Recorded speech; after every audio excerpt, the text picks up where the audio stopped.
Good Morning Business. Business Plan. Et on parle de cette nomination qui fait grand bruit à Bruxelles et en Europe. Fiona Scott-Morton qui accède à un poste clé de la Commission européenne. Elle va rejoindre l'équipe chargée de la régulation des géants du numérique à Bruxelles. Bonjour Aurore Laluc. Bonjour. Vous êtes eurodéputée Place Publique du groupe de l'Alliance progressiste des socialistes et démocrates au Parlement européen.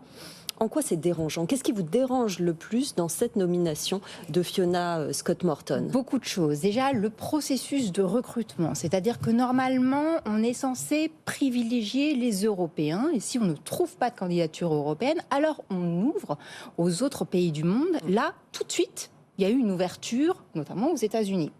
Étonnant. Deuxième point, et c'est le point le plus important à notre avis, c'est la question du conflit d'intérêts. C'est-à-dire que cette personne est censée nous aider à réglementer des entreprises pour lesquelles elle a travaillé. Donc en fait, il y a un conflit d'intérêts absolument énorme, et si on veut éviter ce conflit d'intérêts, il faut prendre des mesures qui en fait vont l'empêcher de travailler. Donc on se demande vraiment dans quelle situation désastreuse s'est mise la Commission européenne et pourquoi surtout. Pour quelle raison ? Hier, la commissaire Margrethe Vestager a été auditionnée par les eurodéputés. Elle a défendu à nouveau cette nomination en expliquant que Fiona Scott-Morton avait été choisie en fonction de son mérite et non pas de son passeport. Et elle précise également que c'est un poste de conseil et que ce n'est pas un poste décisionnel. Vous avez été convaincu ? Pas du tout.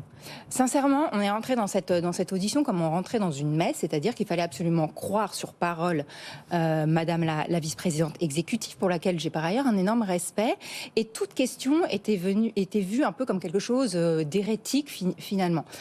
Nous, on a besoin de faits.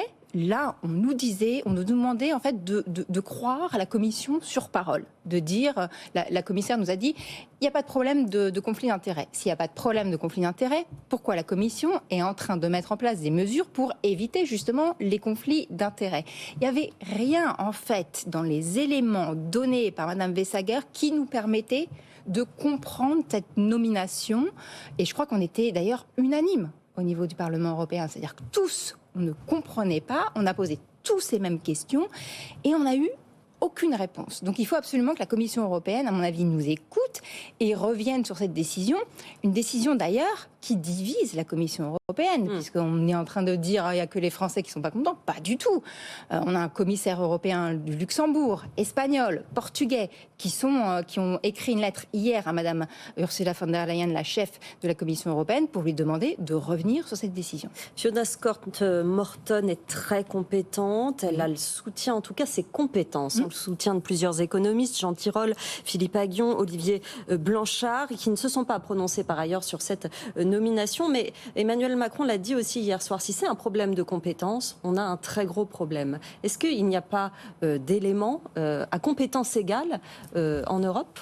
Je pense qu'il y en a. C'est-à-dire qu'il y avait d'autres candidatures. D'ailleurs, on aimerait connaître là aussi ces candidatures. Il y a un gros problème de transparence dans cette histoire. C'est-à-dire que nous, on n'a aucun renseignement en tant que parlementaire européen. Quelles étaient les autres candidatures ? Est-ce qu'elles étaient si incompétentes que ça ? Sincèrement, j'en doute. On a des millions d'Européens, on a des gens très compétents sur ce continent.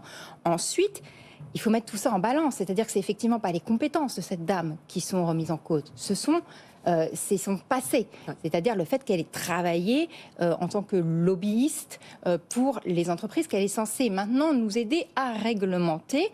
Il me semble que quand on met tout ça dans la balance, on se dit que finalement cette personne n'est pas la bonne personne. Enfin, on ne va pas la payer alors qu'elle ne pourra pas travailler. Ça n'a, mais strictement aucun sens. Hier, Emmanuel Macron s'est déclaré dubitatif face à cette nomination. Il a également souligné l'absence de réciprocité en expliquant que les Américains ou les Chinois n'embaucheraient jamais un Européen pour un poste lié à leurs décisions stratégiques. Est-ce qu'il n'y a pas quand même une forme de naïveté de la part de la Commission européenne ? Totalement. C'est-à-dire qu'on est sur un poste stratégique, on est sur des questions de souveraineté et on nous a... Justement, hier, Madame Vestager, c'est très dérangeant parce qu'en gros, elle était en train de nous dire « Votre problème, c'est qu'elle est américaine. » Mais, c'est pas de l'anti-américanisme primaire, pas du tout. Les Américains sont nos partenaires, mais ils défendent aussi leurs intérêts. Et on l'a vu avec l'Inflation Reduction Act, qui a une bonne dose de protectionnisme. Et nous, ben en fait, on devrait faire exactement pareil. Voilà. Donc, il n'y a pas dans les top jobs américains de Français, d'Anglais, d'Espagnols, comme Jean Quatremer l'a dit, de Martiens, de Jupitériens ou quoi que ce soit. Il y a des Américains, c'est pour une raison. Ça doit être exactement la même chose au niveau européen. Vous l'avez dit, vous faites confiance à Margrethe Vestager par ailleurs. Est-ce que de toute façon, c'est elle qui aura la décision finale? Fiona Scott Morton ne va que la conseiller. Je me fais l'avocat du diable, mais est-ce qu'avoir quelqu'un qui connaît les arcanes, le fonctionnement précis de ces GAFAM, par exemple, ce n'est quand même pas, ça ne peut pas être au final un atout? Ça aurait pu l'être si elle pouvait travailler. Mais là, en l'occurrence, elle ne pourra pas travailler. Ensuite, il faut savoir que c'est pas qu'un job de conseiller. L'ancien économiste en chef avait un rôle extrêmement important, c'est-à-dire que Madame Vestager suivait absolument toutes ses recommandations. Donc ce n'est pas un petit poste. Et ensuite, la Commission européenne aura évidemment le dernier mot. Néanmoins, on peut nous aussi saisir la Cour de justice européenne, et c'est peut-être ce qui arrivera d'ailleurs. Un dernier mot, on ne peut pas accuser Margrethe Vestager de complaisance par rapport aux GAFAM. Elle a souvent défendu une ligne assez dure par rapport aux géants de la tech américaine. C'est justement pour ça que cette décision est incompréhensible. C'est vraiment pour ça que cette décision est incompréhensible pour nous.